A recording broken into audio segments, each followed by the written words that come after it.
Welcome, everyone. Bienvenidos a todos. Today, I have a little bit of a different episode for you.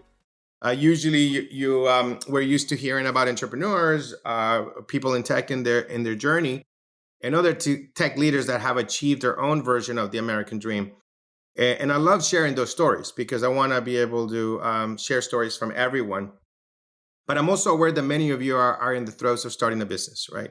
The dream, in many cases, not always, is about becoming an entrepreneur, becoming a self-made individual, right? That's what every immigrant I felt I wanted to become. And so today I'm talking to two leaders who wrote a book just for you. Jackie Reese and Lauren Weinberg are the authors of Self-Made Boss, a book that crowdsources tips, hacks, and advice on how to start, run, and grow small businesses from the people who actually have done it. You can think of it as part starter kit, part encyclopedia, and part inspiration. Welcome, Jackie and Lauren, to the show. You mentioned, right, that you decided to write Self-Made Boss based on conversations you were having with Square customers. So can you explain, like, what were those conversations the trigger for you to say, let's start, we have to capture this information? Maybe start us off, Lauren. What do you think? Yeah. So, in my role running marketing at Square, we talk to customers all the time. And I think never more so than during the pandemic, like leading into the pandemic to understand how customers were feeling. But I would say, just as a general rule of thumb, we like to stay really close to our customers, just see how they're doing, see how they're feeling, understand what's top of mind for them. And I think that there was themes that sort of bubbled up all the time. One is, and I also ran my own business before I went to Square, so I had a lot of empathy for some of the challenges that we hear. But there's a lot of the same challenges that everybody's going through. One is just a lot of people feel like they're reinventing the wheel. They're always like starting from scratch, figuring all these things out, when in reality, there's millions and millions of people who have come before them.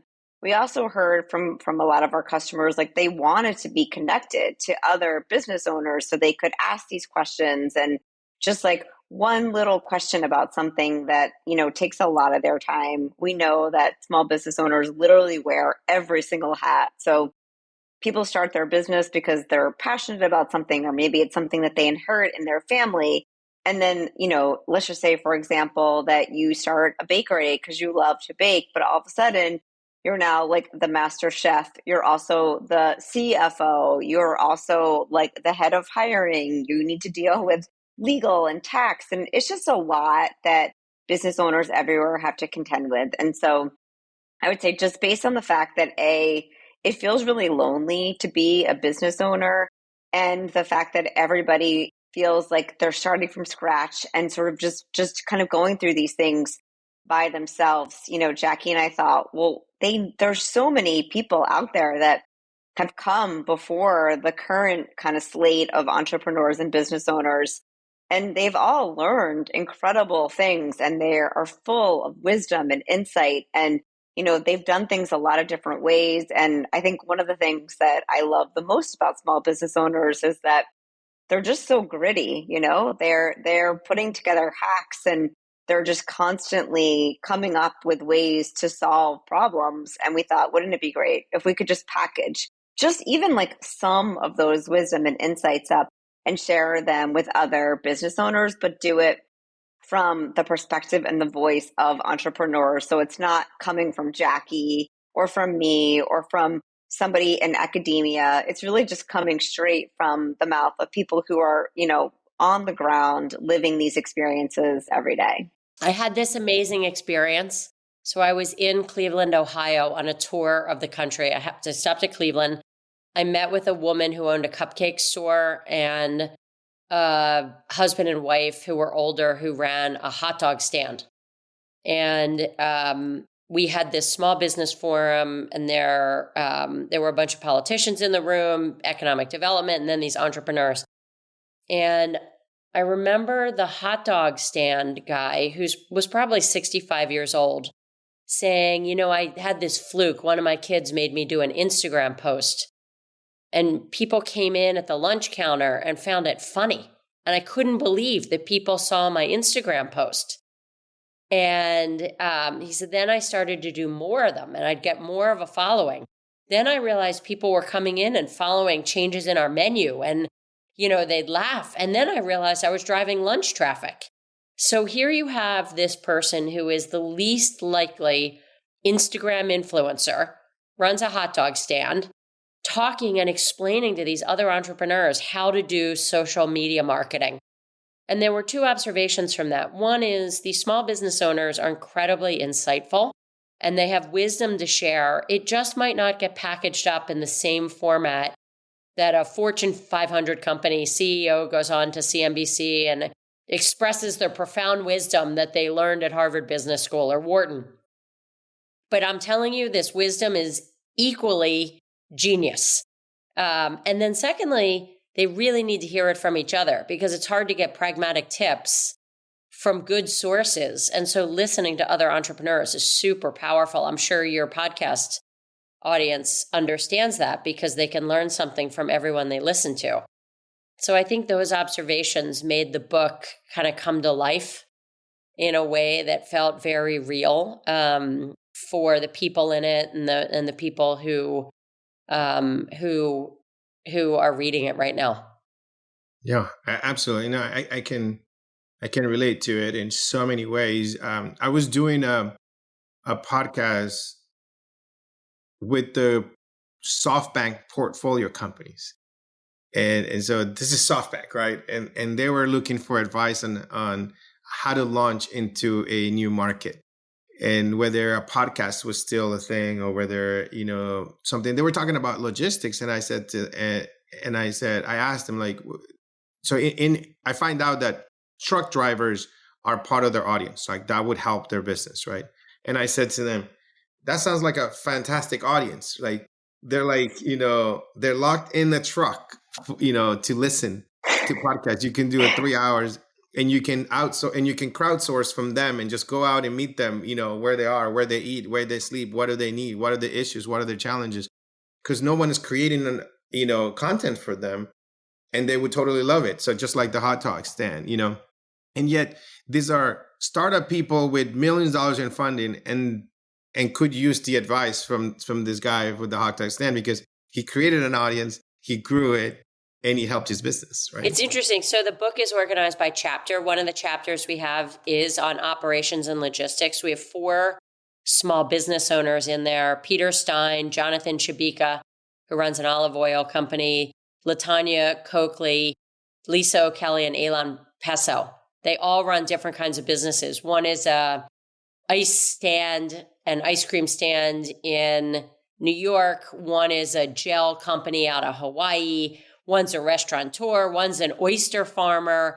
One owns a olive oil company. And one of the interesting stories about operations and logistics came out of the pain of the pandemic, which is Shabika's olive oil. They noted behavioral change. So your behavior changes when you're buying olive oil in the grocery store versus mail order. So they found this moment of a platform shift when people were changing their behavior patterns from buying olive oil as a daily staple to being more willing to go buy a specialty product from a unique purveyor that specializes in olive oil. And so they took advantage of that, but they talk about how they had to completely redo their packaging in order to take advantage of post office rates. And so they redid their workflow at the most micro level and were able to get, time and steps and cost out of that experience. And so it doesn't matter whether you're FedEx or whether you're Jonathan Shabika in an olive oil company in Northern California. They understood how to translate challenges into everyday operational execution. And I think they're really good stories that are very pragmatic of like, how do you get going? How do you change your workflow to make that work? And it's hard to go read that in a traditional textbook and say like, I got it. I can translate down to my business in the same way that some of these entrepreneurs did in the stories that we tell in the book. Yeah, that story reminds me of what is it called? The Founder. Did you see that? Did you watch the McDonald's movie? No, but I know what you're talking about. So there's a movie, the founder, where they show how the actual creators of McDonald's, right? They were like they went to a tennis court, and they kind of drew in it the kitchen until they can make the burger as fast as possible, as efficiently as possible, right? And so they would just draw it with chalk on the tennis That's board. it. And then they were like, okay, and they would say, okay, now move. Okay, now go here. Now go to the next station. Now put the ketchup. Now put the bread, right? Because they were like trying to figure that out. And so, like, that was like the beginning of fast food, right? Of, not having to create something. And so, like, And we when you tried to see that as a translate it into founder, real. Like, exactly. you're a plumber, you're a hair salon, you're a restaurant, you're whatever. Like, how do you translate these things? Because you're not immune to it if you're a small business. It's not like you're immune to strategy, HR, ops, marketing, financing. Right. All of those things you have to learn. And so the more you pay attention to it and see other examples at a micro level, the more that you realize you have to think through all of these challenges. Absolutely. Yeah, But and I I'll kind of add to like, that too that yeah. I think, were really intentional in who we picked to be part of the book. And so we have business owners from all over the country, from every different kind of industry. So Jackie mentioned we have oyster farmers, we have olive oil manufacturer, ice cream stores, we have hair professionals, stylists, consultants, dentists, like you name it, roofers, everybody in every type of industry from all backgrounds also in the book as well. And the idea being that there's somebody in here, and maybe it's not particularly in the chapter that, you could read the book from beginning to end, or you might say, you know what, like, I just really need to focus on hiring or marketing right now and go to that chapter in particular. But the idea was that there's like somebody in here that every business owner can really identify and relate to. Yeah, I mean, I think my perspective and what I focus on the American dream, especially with immigrants, right, and Latinos, blacks, right, is to be able to show options, right, and be able to give them access to opportunities. It's like the goal. I don't know if the goal is that the goal is not to tell everybody learn to code and go start a multi-billion-dollar company, right? That's. I mean, I wish that on anybody that wants to do it, but it's not for everyone, right? And we know the failure rates on that. My goal is for people to achieve that. When I first came to this country, the advice that I was getting from people was like, go work at. I worked at McDonald's. I cleaned offices, worked at McDonald's. Then people were like, you should work at the post office because he has a great pension plan. Or they said, go work at UPS. They might have better benefits, right? And what I want to give options to people is, okay, there's those jobs, but what if you could start your business, right? Like being a There are two plumber. different, so in this Yeah. country, there are 30 million small businesses. 23 million of them are sole props, meaning they're a single person. Interestingly, out of that, if you were to characterize who owns companies and just put it in your mindset, like, can I do this? There's one group of people that do it to manage their lifestyle. They can make the amount of money they make. They get by on their life.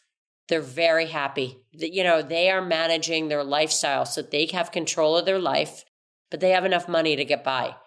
There's another group of entrepreneurs who are trying to build and turn it into something big. And they're starting it. They want to grow it. They want to go build a big company. That's a very distinct group. And so you can be either. Yeah. And so I think that's the interesting dynamic. And we write a lot for both so that you can be the person who just wants to have a tiny little one-chair hair salon. That's just fine. But you still need tips on, what kind of image you're going to present and how to raise financing and how to manage your business bank account. And so I think all of those things are important and included in the book, Self-Made Boss. Customer service, right? Be able to create it into a subscription, be able to follow up. For example, I do spend a lot of time talking to my mechanic, right? And we discussed a lot about his business, and there's different types of support to a small business owner, right? There is the emotional support, right? There is the theory, the knowledge, right, which is like operation, logistics, marketing, finance, hiring, firing, etc. But there is also the emotional, right? but which is hard. And then there's strategy.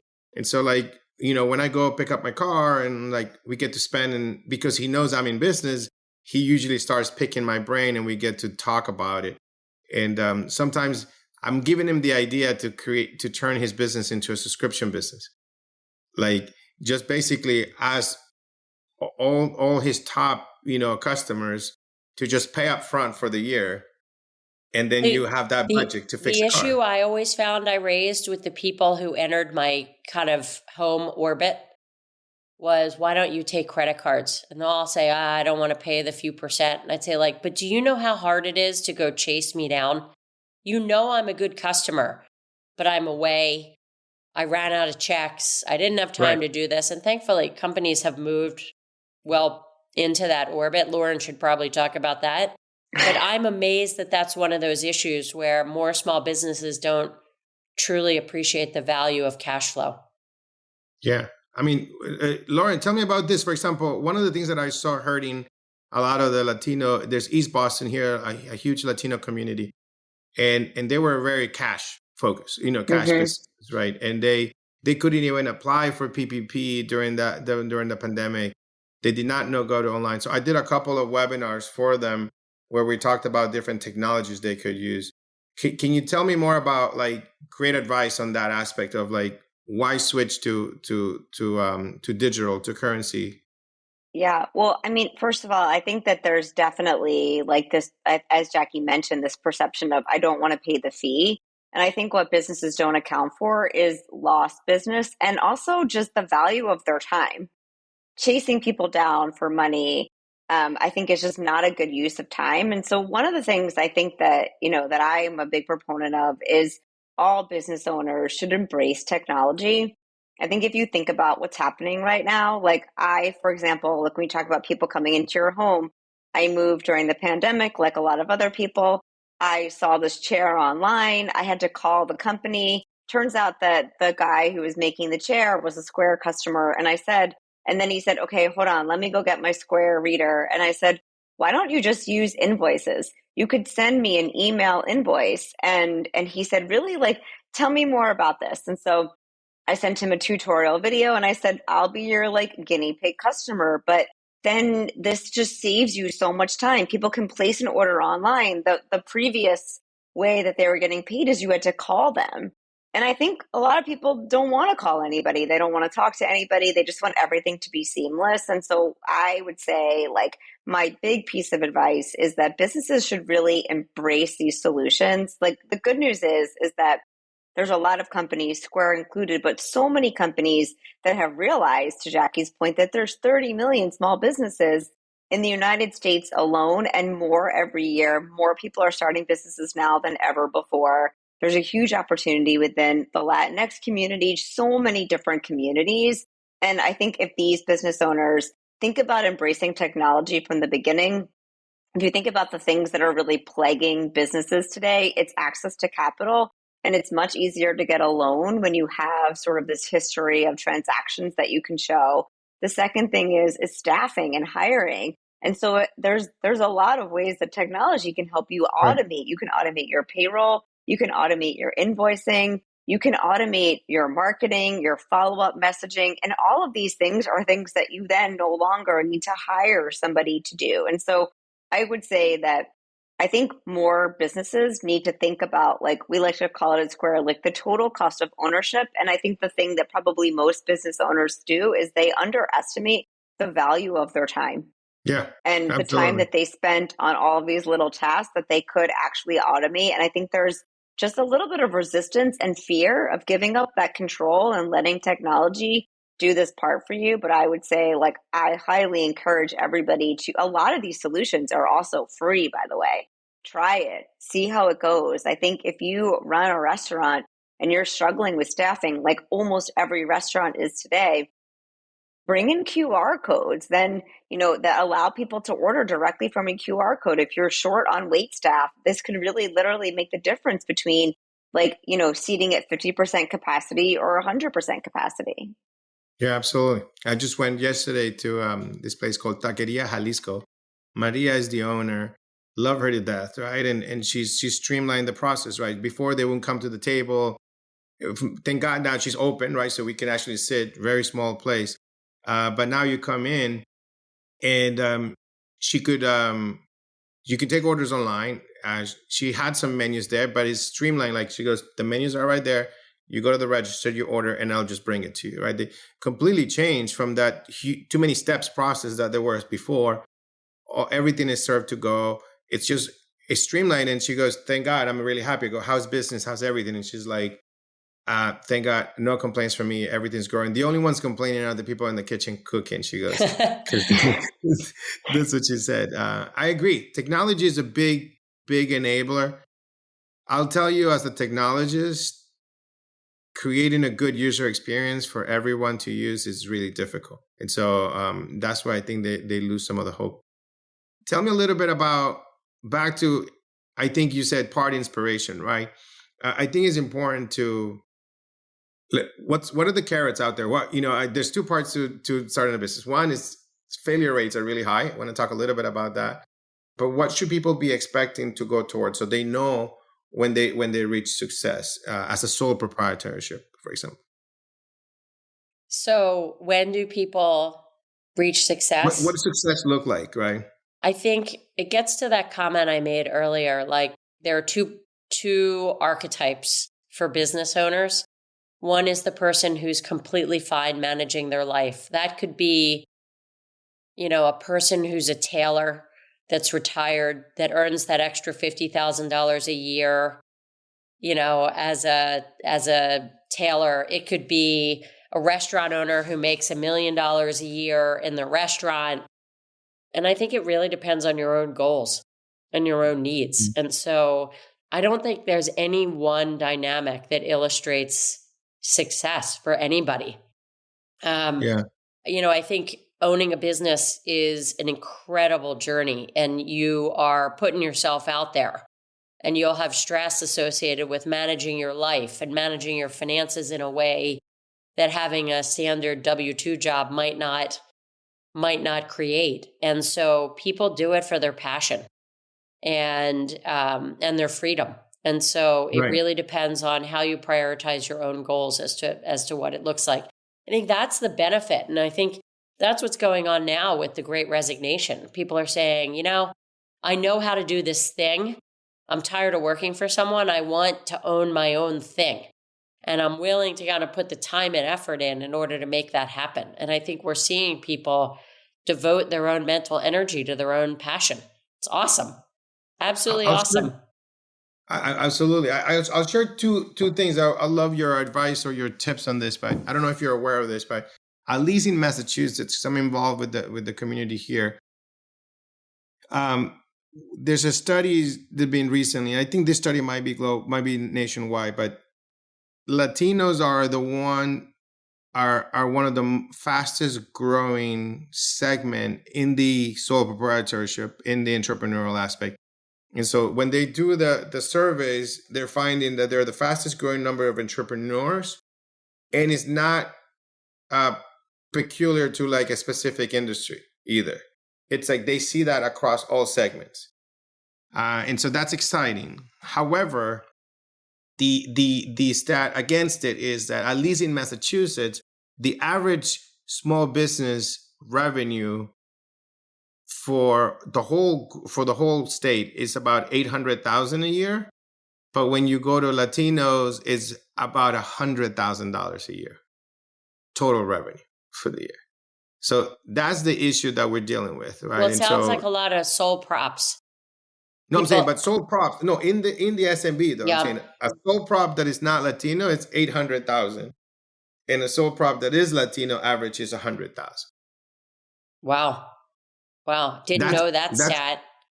That's the world that we live in, right? And so because the lack of information that your book has, right, it's like it limits how to grow the business into a way that generates that kind of revenue. At $100,000, we cannot survive. So right? One of the things that I think we've found is access to credit is a key unlock for small business owners. And so one of the dynamics that I think helps underrepresented people get loans is that around using credit facilities associated with technology tools.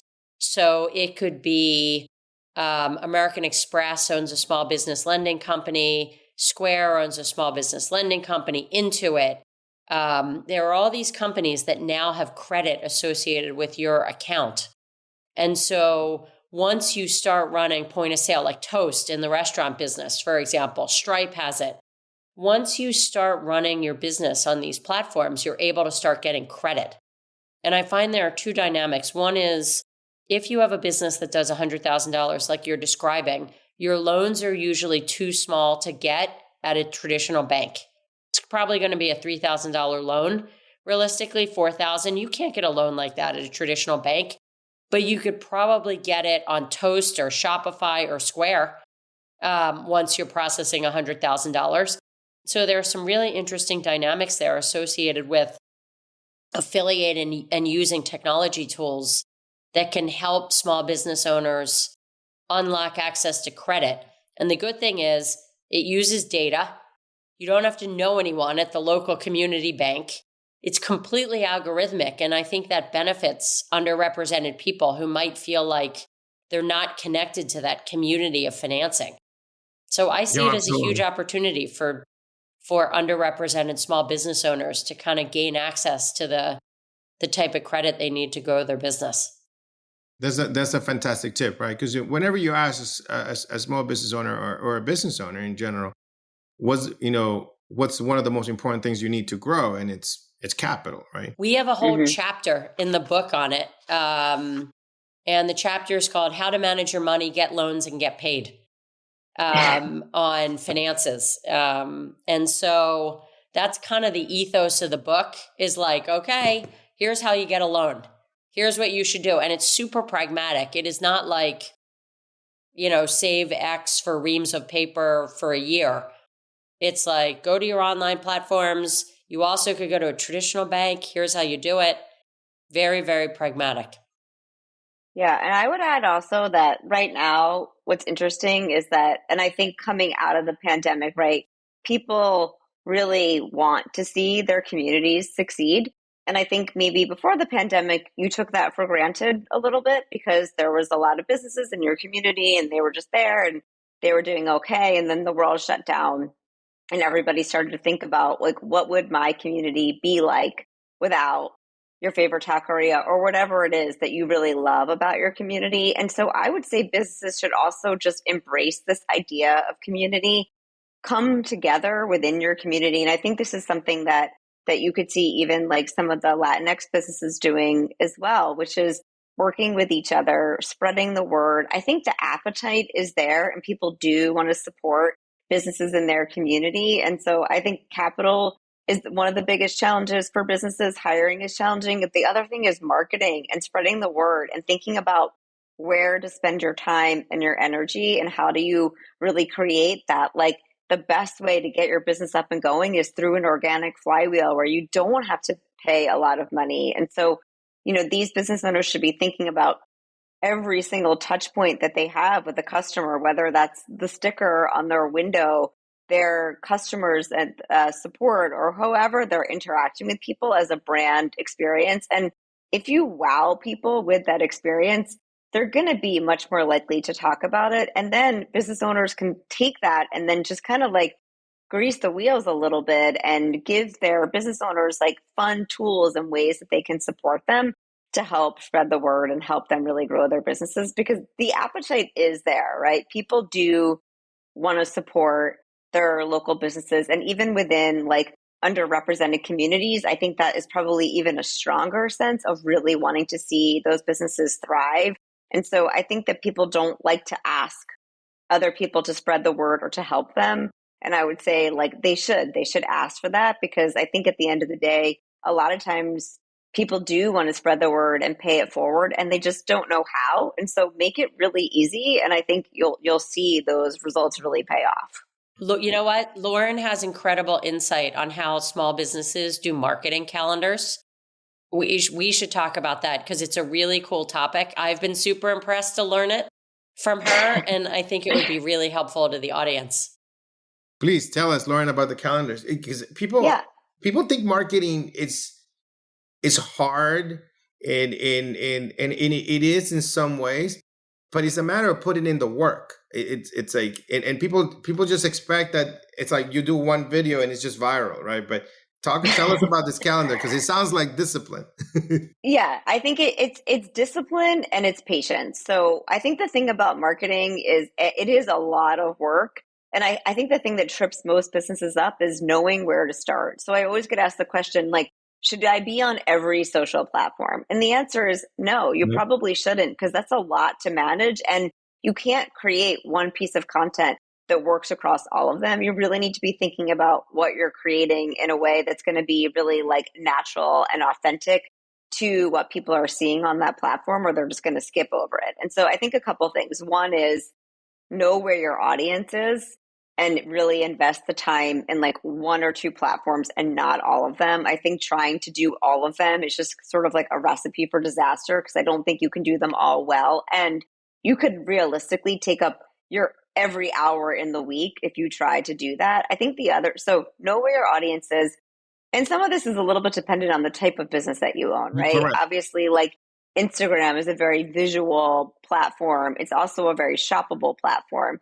TikTok with videos, right? I think that's something where we see like health and fitness, people in that industry can do a lot of content and post videos there to really build their audience. So know your audience, and also what type of content is going to resonate best for your business type. And then the last piece is make a calendar and really break it down. And I would say, if you want to think about posting 3 to 5 times a week, let's just say 3, right? If you're just getting started and you have a lot of other things to do, you pick your 1 or 2 platforms, and then you can just create a calendar. And I think it just makes it a lot more manageable, right? One day a week could be, well, first of all, I'll just start by saying that people really love to hear the backstory. Like, why did you get started? Why do you do what you do? And then I think just kind of create that emotional connection with your customers, because the more they feel connected to you as a human and as a business owner that's doing something, and the reason why you got started, I think just the more likely you are to build loyalty over time. So that's one great avenue. It's just talking about who you are, your background, your story, what makes your business unique.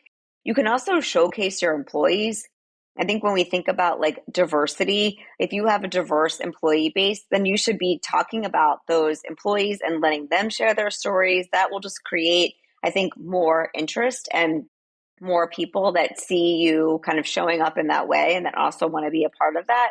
And then you could pick a day where you talk about like promotions or community events. And if you break it down to, okay, 3 times a week and I know what I'm going to do, I think it just makes that so much easier, as opposed to like sitting in front of your Instagram every day and thinking, I need to create a video today and I don't know what that's going to be. And I think that could be very paralyzing, because there's just so many directions that you could go in with that. So that's sort of my advice, which is limit your platforms, develop your calendar, and then just do it, right? You just you have to just put in the time, and then be patient, because you don't just build 1 million followers overnight, even when you're building out a podcast audience, right? It takes time to build an audience, and you got to put in the work, and then you got to wait. And the thing is that, I think we can talk about this for hours. It's weird. I'm the chief technology officer, as I'm an engineer, but my company, Drift, I think it is done a very special job. Dave Gerhardt and David Cancel, my partner, CEO, are genius marketers, right? And so I got to watch them build a podcast before we had built the product. And I would be like, why you guys go into the room, record that podcast? Like, what's like, we got to build the product, and this is what's most important. And didn't realize that they were building a community, they were building a brand. And that it took reps and sets, to get that podcast to audience. And I think everything that you said is so, I just want people to realize, to pay attention, to play this back, everything you just said, Lauren, because it's gold. People are always looking for that answer, that silver bullet, right? Just tell me the answer. And you just gave them the answer. You just gave the audience the answer. But they need to dissect it, and they need to pull it together and understand what you said. For example, people don't realize that If you get 1,000 people on a mailing list, you can build any kind of business you want. I mean, you do not need more than 1,000 people in the mailing list. You don't need 100,000. You don't need 1,000,000. If you get the right 1,000 to follow you, like if you're a plumber, what else do you need than more than 1,000 customers? You cannot service more, and you will make more than 100,000 a year. It's people don't understand. Well, even in the book we have stuff like there's a photographer who talks about how do you photograph your blue collar activity and what should you put on your website. And again, it's this notion that some people think that they don't need to do it because they're a certain type of business. And we're making the argument there's always a way to present a visual representation of what you do. If you're a plumber, you could show yourself in action and show the professionalism of your office. You could show what your office looks like. You could show your employees. And it's really nice to be able to present that amazing image. We have a woman in here, Letitia Hankey, who runs ARS Roofing and Solar in Oakland. And she presents an incredible image on her website of herself. She does charity. She lists that. So you see her team, and you get a sense that there's more to her company than just, transactional roofing. And you get a sense that these are reliable, strong, good people based on how they present themselves on their website. I mean, we are humans, and humans are drawn to people, and we're drawn to stories.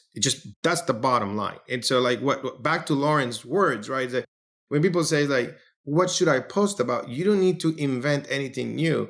I've been fortunate, right? I've been featured in so many different things.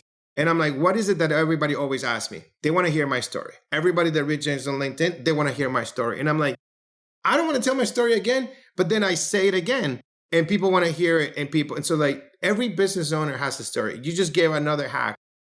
If you're tired of telling your story, rotate your employees, rotate your customers. It's like people are worried, like, what do I say?